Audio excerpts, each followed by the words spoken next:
thought of my parents. Well, mostly I thought of my dad. This would kill him. He'd always been so worried about this sort of thing. I had always assured him that these things never happened. Never. They only happened in books, movies, or on TV. Real life wasn't like this. Real FBI agents didn't have to worry about collars coming after them. He pulled the knife away with a sound of disgust. He continued to pace. My head felt full. The crank made my spine ramrod straight. I held my head up and looked at him.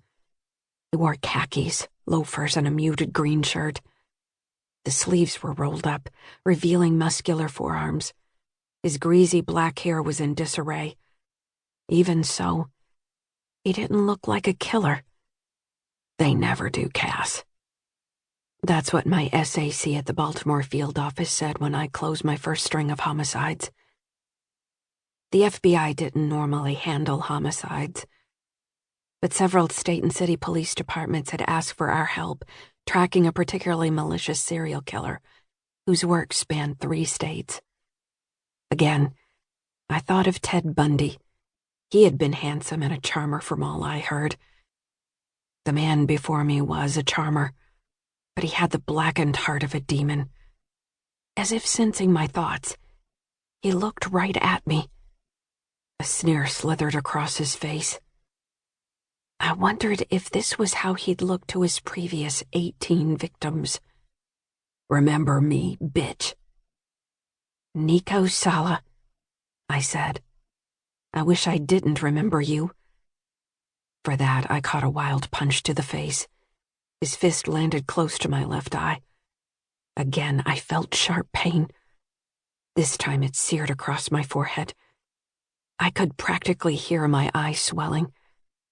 "I told you, you stupid bitch. I told you I'd find you. I'm gonna gut you alive." I believed him. I'd talked to lots of victims of violent crime during my career, and many of them said the same thing. There comes a point where you know your attacker is going to kill you. Well, here I was. Nico Sala had broken into my home. He'd shot me up, bound me to a chair, hit me. Fear crept along my body with thin, icy fingertips. I moved my arms and legs, trying to figure out how much room I had to work with to free a hand or foot. There wasn't any. "Don't bother," Nico said. "You're not going anywhere." I rested and watched him with my good eye. I tried to tamp down the fear bubbling up inside me, making my already thundering heart race faster. My ears filled with the sound of it, like a train roaring down the tracks. My whole body vibrated.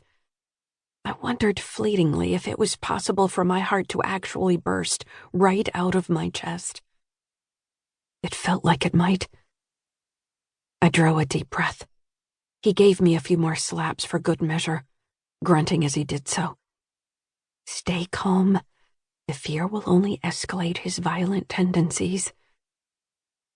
It was the FBI agent in me, a ridiculously calm voice in my head. I tried to hold on to that part of me. In that moment, I wanted to be the clinical behavioral analyst, not the terrified woman I was in reality. "Aren't you gonna scream?" he asked. It wouldn't do any good, I realized, tears gathering behind my eyes. People in this neighborhood screamed all the time. Everyone heard, but nobody listened. "Calm," the voice urged again. "Your life depends on it." I managed to force some bravado. "What?"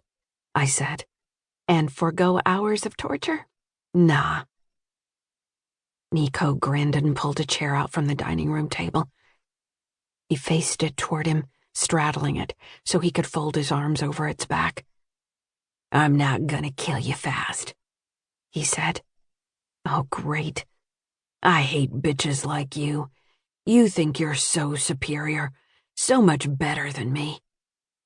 There it was, inadequacy, the hallmark of violent criminals. Well, I'm not a raping.